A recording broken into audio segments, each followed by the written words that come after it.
കോൺഗ്രസിൻ്റെ ജയം നിങ്ങളെല്ലാവരും സമ്മതിച്ചു തരുന്നതിൽ ഞങ്ങൾക്ക് പ്രത്യേകം നന്ദിയുണ്ട്. 26-ൽ കോൺഗ്രസിൻ്റെ ഒരു മുഖ്യമന്ത്രി ആയിരിക്കുമെന്ന് മാധ്യമങ്ങളും ഞങ്ങളുടെ എതിരാളികൾ പോലും സമ്മതിക്കുന്നു. അതാണ് പ്രധാനപ്പെട്ട കാര്യം. അങ്ങനെ വരുമ്പോൾ ആര് മുഖ്യമന്ത്രിയാകണമെന്ന് തീരുമാനിക്കുന്ന കോൺഗ്രസിൻ്റെ ഒരു ശൈലിയുണ്ട്. ഉമ്മൻചാണ്ടിയെ തീരുമാനിച്ച ഒരു ശൈലിയുണ്ട്. രമേശ് ചെന്നിത്തലയെ പ്രതിപക്ഷ നേതാവായിട്ട് തീരുമാനിച്ച ഒരു ശൈലിയുണ്ട്. വി ഡി സതീശനെ പാർലമെൻ്ററി പാർട്ടി ലീഡറായി തെരഞ്ഞെടുത്ത ഒരു ശൈലിയുണ്ട്. അത് MLA-മാരുടെ ഒപ്പീനിയൻ ചോദിക്കും, ഹൈക്കമാൻഡ് അവസാന തീരുമാനം എടുക്കും, അതെല്ലാവരും ഒറ്റക്കെട്ടായിട്ട് അംഗീകരിക്കും. That will be reported in 2026 also. ഒരയോഗ്യത ഇപ്പോൾ ആർക്കുമില്ലല്ലോ. എനിക്കും അയോഗ്യതയില്ല, വിഷ്ണുനാഥനും ഇല്ല, വാഴക്കനുമില്ല. ആർക്കാ യോഗ്യത? ഒരിക്കലും പ്രഖ്യാപിച്ചിട്ടില്ല ഉമ്മൻചാണ്ടി മുഖ്യമന്ത്രി. കോൺഗ്രസിനായ ശൈലിയില്ല. മുഖ്യമന്ത്രിയെ പ്രഖ്യാപിക്കുന്ന കർണാടകത്തിൽ നമുക്കറിയാലോ, സിദ്ധരാമയ്യയും അതുപോലെ തന്നെ DK വന്നില്ലേ.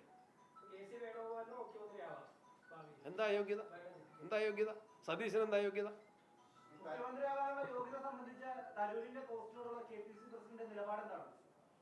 ഞാനത് ശ്രദ്ധിച്ചിട്ടേ ഇല്ല. ഇറ്റ് ഈസ് അൺടൈമിലി, സമയമായിട്ടില്ല, അൺടൈമിലി. അതാണ് ഞാൻ പരിശോധിച്ചിട്ടുമില്ല. നിങ്ങൾ അന്വേഷിക്കും.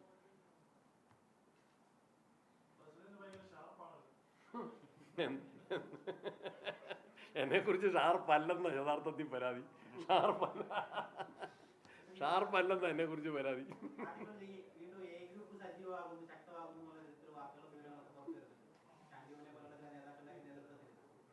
അവരെല്ലാം കോൺഗ്രസിൻ്റെ പ്രബല നേതാക്കന്മാരാണ്, കരുത്തിട്ട നേതാക്കന്മാരാണ്, ജനബിംബം ജയിച്ചു വന്നവരാണ്, നിലമ്പൂരിൽ ഹാർഡ് വർക്ക് ചെയ്തവരാണ്, മുതൽക്കൂട്ടാണ്, ഭാവി പ്രതീക്ഷയാണ്.